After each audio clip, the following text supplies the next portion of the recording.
Since switching to a whole food plant-based diet or a healthy vegan diet was such a massive part of my chronic fatigue syndrome recovery process, today I want to share with you a little bit about what it looks like for me to eat a whole food plant-based diet.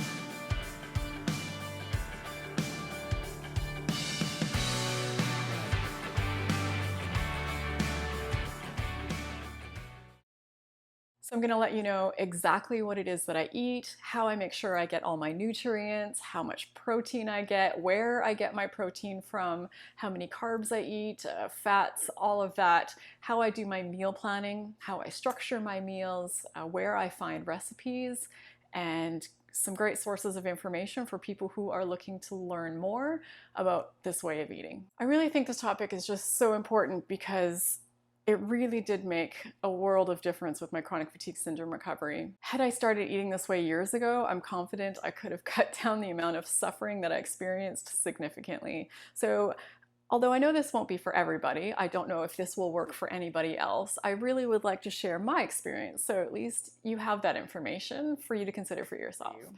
It's hard, when we find something that's worked so well for ourselves to not help but think that it's going to help other people as well. But of course, I don't know that. I'm not a doctor, I'm not a registered dietitian. Nothing of what I share here should be considered professional advice. I'm just sharing with you what I've been through, what I do now, and how it's helped me. And before I dive in, I just want to take a moment to thank you for watching, for commenting, liking, subscribing, and just to let you know, because not everyone's aware, that even if you've subscribed, if you want to know when future videos are coming out, you're going to need to click that little gray bell that's just below the screen. And if we're not already friends on social media, please come find me, please come say hello. I'd love to meet you. I'd love to hear a bit about your story. The best place to find me is on Instagram because I'm there the most. I'm Raelan.Agle on Instagram, so I'd love for you to just pop by, say hello, introduce yourself, and get to know you a little bit better. All right, so what exactly is a whole food plant-based diet? A whole food plant-based diet is essentially a healthy vegan diet. And why, as my dad says, why can't we just call it a vegan diet? Why do we have to call it a whole food plant-based diet? Sorry, Dad, I'm picking on you. And it's a valid question, and it got me thinking about this. And the reason that the reason that I refer to it as a whole food plant-based diet most of the time instead of just a vegan diet is that because a vegan diet can include a whole bunch of junk food. There's a whole bunch of highly processed, not plant-based food that falls under the category of a vegan diet. Coke and Oreos and licorice and potato chips and just a whole bunch of really unhealthy food falls under the category of vegan. So I use the term whole food plant-based diet to qualify that I'm talking about the healthy foods out there, the healthy vegan foods. That being said, I do sometimes use the terms interchangeably. So what exactly do I eat? Now, when I made this switch, I'll admit I was a bit nervous about it. I didn't know how it was going to go. At that time, this was over a year ago now, my favorite meal then was a rare steak. That was my absolute favorite thing to get when we went out to a restaurant. And a close runner-up was pepperoni pizza. So making the switch to a plant-based diet was a big change for me. It sounded restrictive, it sounded hard, it sounded kind of unpleasant, it sounded like a lot of sacrifices, but I can say that at least for me, thankfully making the switch ended up being so easy and so effortless and actually truly enjoyable. So what exactly do I eat on a whole food plant-based diet? I eat vegetables, including all the legumes like beans and chickpeas and lentils. I eat fruit. I eat nuts and seeds. I eat all the different grains that are out there, whole grains. I eat whole wheat. There's things like rice and millet and quinoa and teff and barley and spelt and amaranth and a whole bunch of others I'm sure that I'm forgetting. So there really is a lot of variety and a lot of things to choose from. All right, so first let's look at where do I get my nutrients from, because there seems to be a lot of concern, and I felt this way too initially, that somehow we're not going to be getting all the nutrients that we need if we switch to a plant-based diet. And I've actually found quite the opposite ending up to be true, because now that I'm on a plant-based diet, I eat such a wide variety of foods. I would have thought that I did before, and I would have probably told you that I did before, but I didn't. not like I do now. Now, because my meals are not centered around meat, there's just a rainbow of foods in front of me every single day and such a wide variety. So in reality, I'm getting a much wider variety of nutrients than I ever was before. So the biggest one that people want to know about is protein. Where do you get your protein from? And I was a bit nervous about this as well. I feel like I've been properly brainwashed in life that I'm forever on the verge of some kind of protein deficiency, which I'm starting to realize I think is a bit of a myth. So the main sources of protein in my diet are things like quinoa, and quinoa is a whole complete protein all on its own. It has about 9 grams of protein per cup.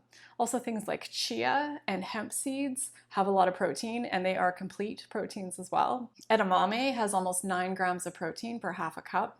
Green peas, this is a shocking one to me, has quite a lot of protein. 1 cup of green peas actually has more protein than a cup of milk. You also get protein from legumes such as chickpeas, beans, lentils, soy products like tofu and tempeh. And you can get protein also from nuts and seeds. And nutritional yeast actually has a ton of protein. Just 1 tablespoon of nutritional yeast has 5 grams of protein. So nutritional yeast, if you're not familiar with it, it's just this yellow flaky food that you can get at the grocery store. It's a deactivated yeast, so it's a yeast that's no longer growing, and it's made from some single-celled organism with a really long name that I have no hope of being able to say. It's got a really mild flavor. Honestly, when I put it on food, I barely taste it. Some people describe it as like a mild, nutty, cheesy type of flavor. I put it in my smoothies in the morning. I sprinkle it on salads, on stir fries, and all sorts of things. And just 1 tablespoon of this, which I can easily use in 1 meal, has over 500% of the daily recommended dose of vitamin B12. So I know there's a lot of concern about B12 with a plant-based diet. My understanding is that there's actually a lot of concern in general, no matter what kind of diet you're eating. There's a lot of people that seem to be struggling with B12 deficiencies. So with nutritional yeast, that's how I take care of this aspect of nutrients in my diet. And another thing that I make a point of making sure I get enough of in my diet is the omega-3 fatty acids. And one way I accomplish this is with ground flaxseed or else ground hemp seed. So this one, although the bag says ground flaxseed, I've actually just made a mixture inside myself that's a mix of hemp seed and flaxseed, and mostly flaxseed because the hemp seed has a very strong flavor, I find, and can be too overpowering. So I just put a scoop of this in my smoothies in the morning, and then I'm good to go. Now, I also do use a protein powder supplement. Is this necessary? I'm not sure. I think of it more as an insurance policy. Just in case I'm not somehow getting enough protein, this should cover my bases. And even when I was consuming a meat-based diet, I still used protein supplements. I had a whey protein supplement that I used, so that's an animal-based protein supplement that I put in my smoothies in the morning. So when I switched to the plant-based diet, I just switched to a plant-based protein supplement. And since I've switched to plant-based, I've tried probably about 10 different types of plant-based protein powders, such as this one, and by far this is the one that I personally think is the best. It's made by Vivo. This is Vivo Sport, Raw Plant Protein, and BCAA. Perform. The flavor, my favorite flavor is Madagascan vanilla, but they have a lot of different flavors. Basically, as long as I make sure I'm eating a balanced diet, meaning that I eat a variety of different things, so I'm not just living entirely off of smoothie bowls made out of fruit or just a few very specific foods. I'm getting lots of different like leafy greens and lots of different vegetables and a few different fruits and some nuts and some seeds and some grains.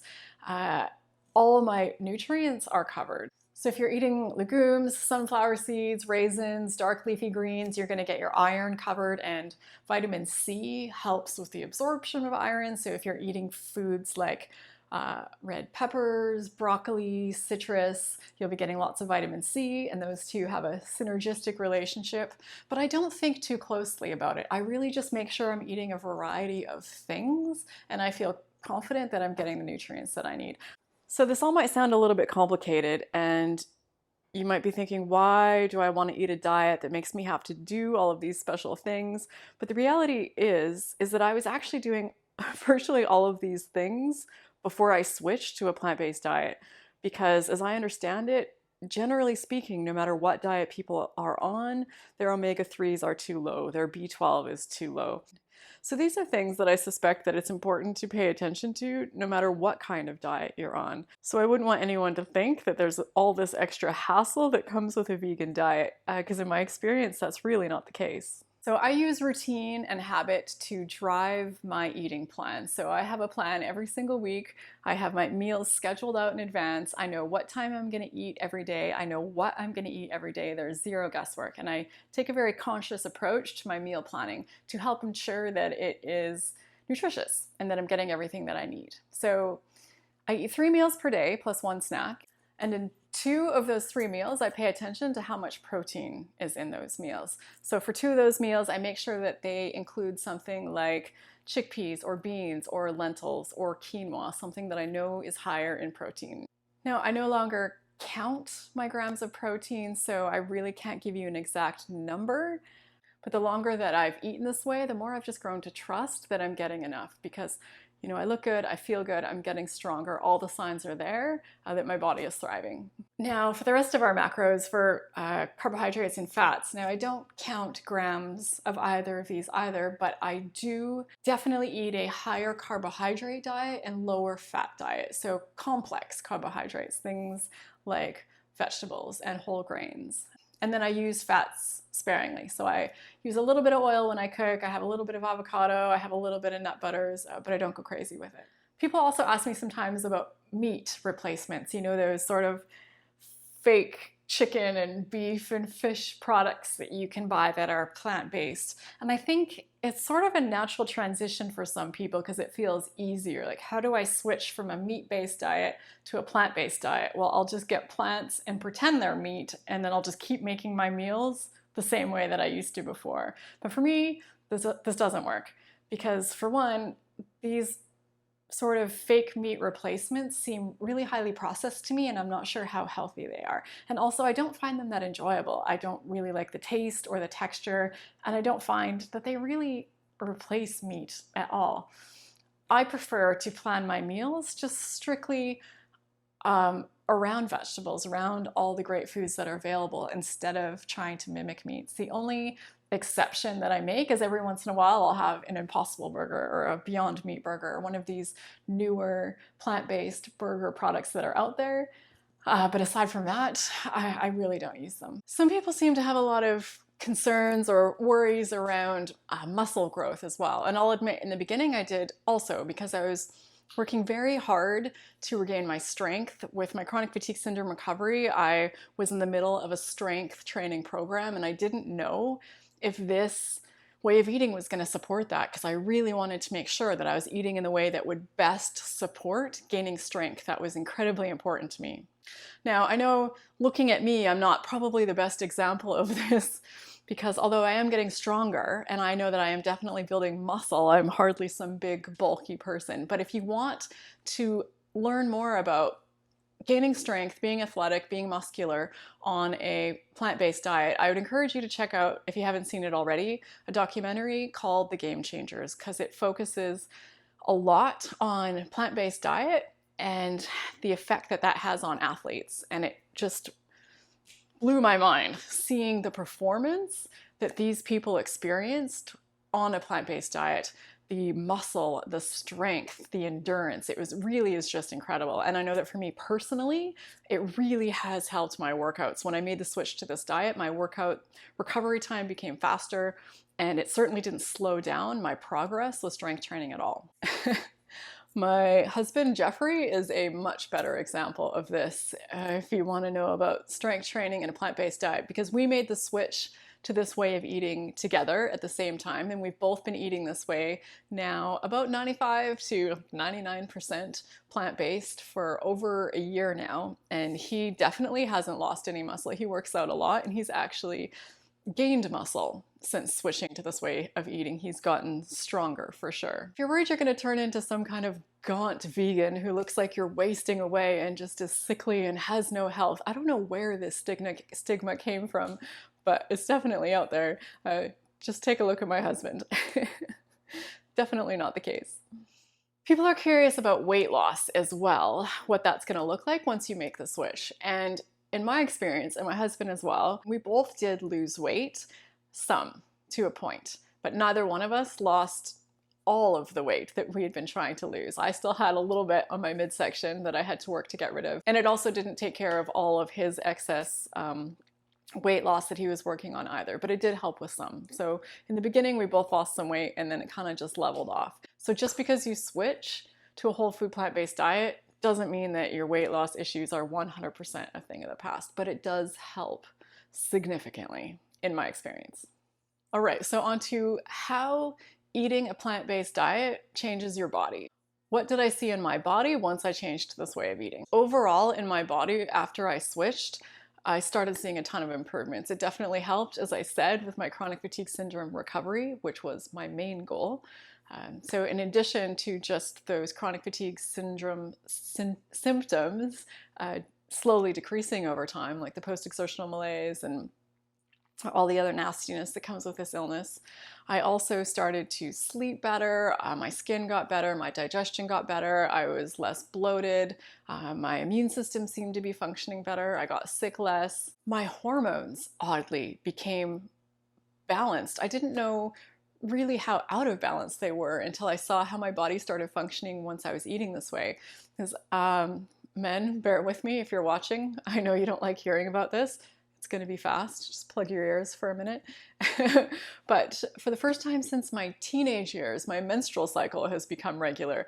I just thought this was just something in my biology. I had extremely irregular menstrual cycles for my entire life. I thought it's just how I was built. I thought I was just kind of broken. And now in my 40s, for the first time in my life, I have a regular menstrual cycle since switching to this way of eating.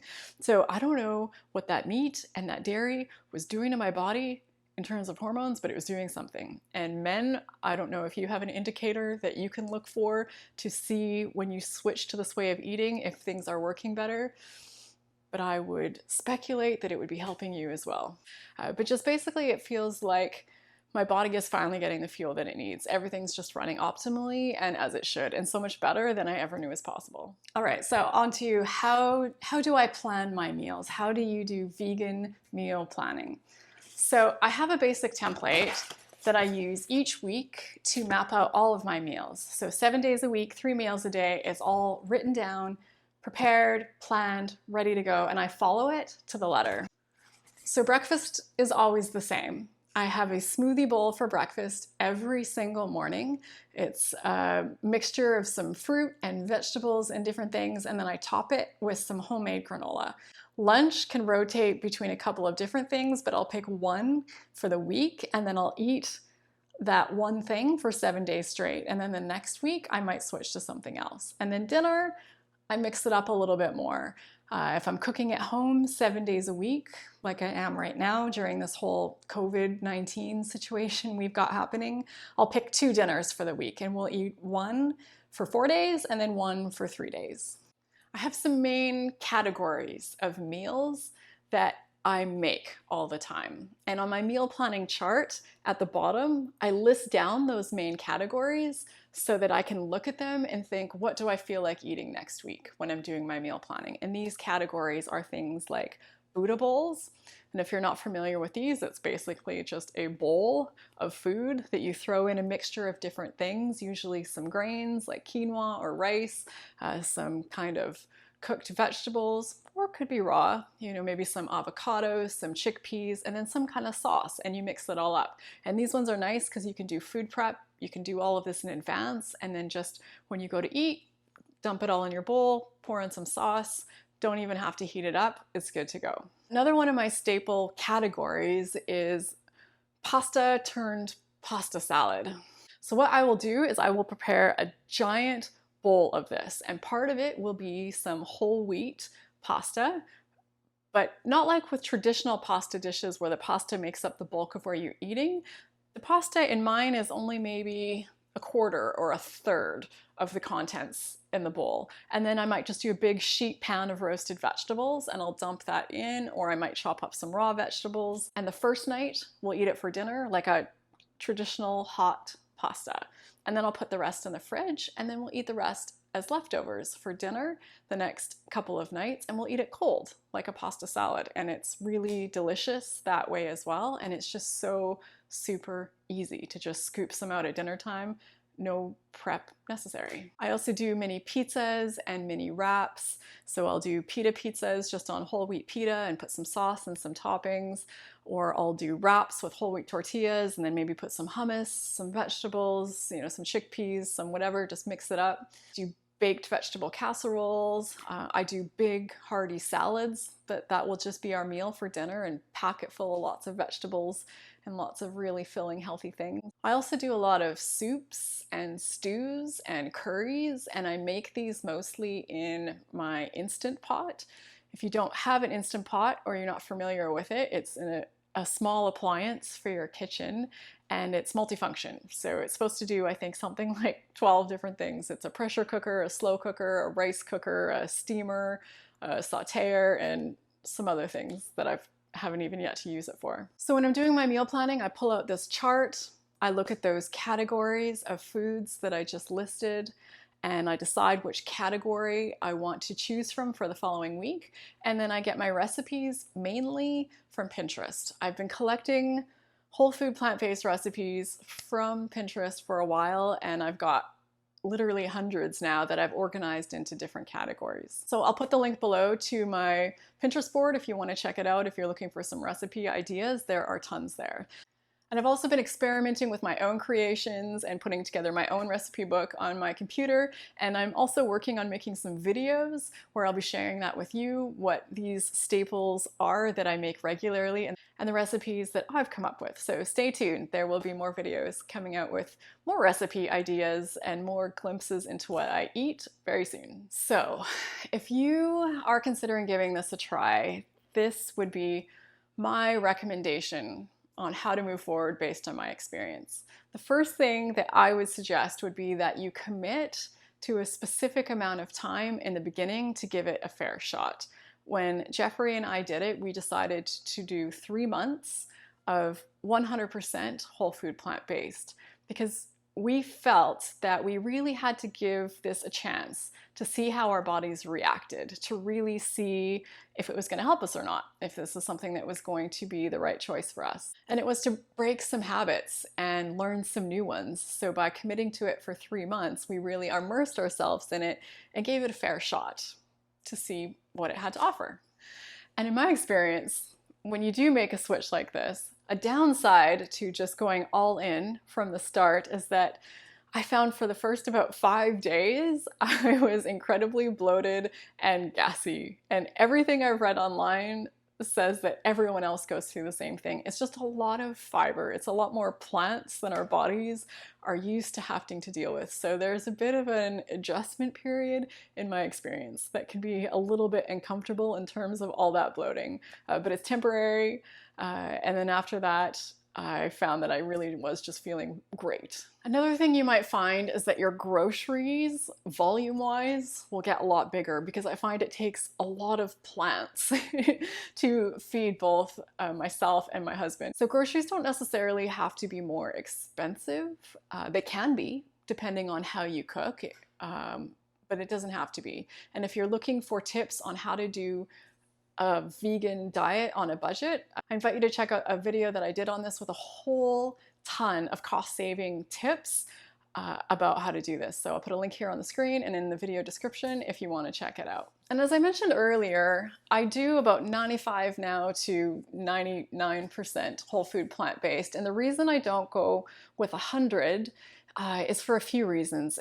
It's mainly just because I don't want to be too rigid. I find when I try and be too strict and too rigid with things, it just actually makes life a bit stressful. So this way, if I'm eating out at a friend's place, I just eat whatever I want. Or if I'm going out for dinner someplace and they don't have a lot of great vegan options available, then I just choose something else.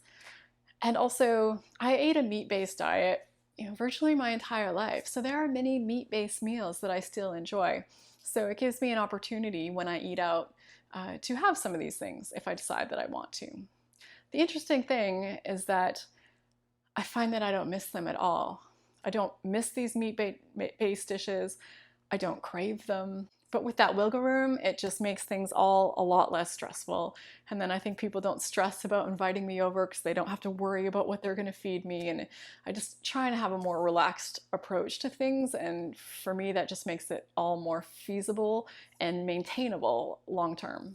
Something else you might encounter is that people might not understand what you're doing, and they might have a lot of questions about why you're suddenly eating this way. People can be very sensitive about their diets, especially when you are challenging things that they have always believed. These are some really ingrained ways of thinking. The way I navigate this is that I make sure to make it all about myself. So that way I'm not putting them on the defensive.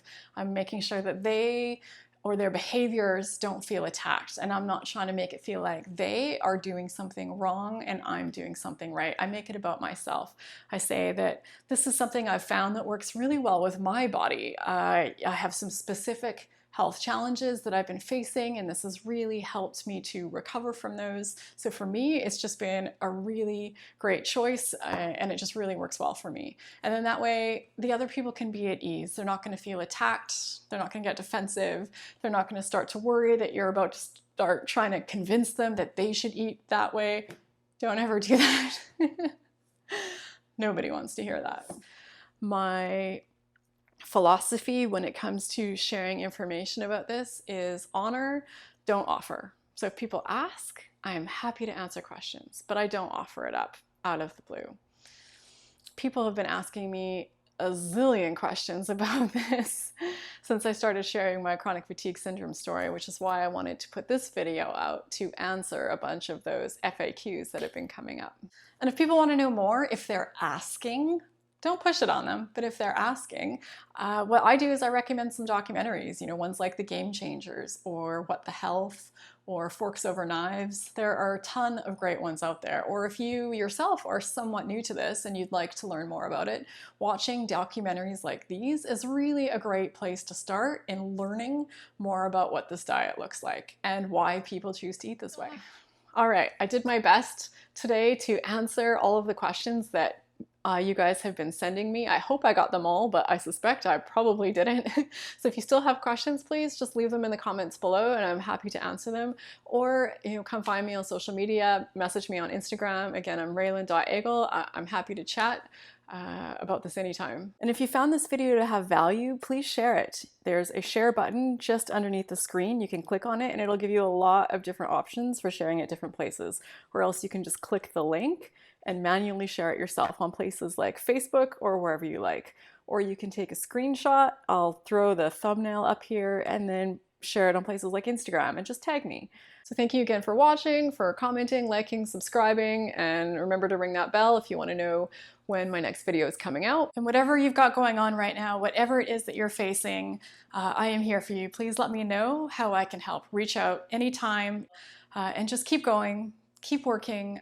You've got this. I know sometimes it can feel like things will never get better, but they can, and they do. So hang in there and take care, everyone.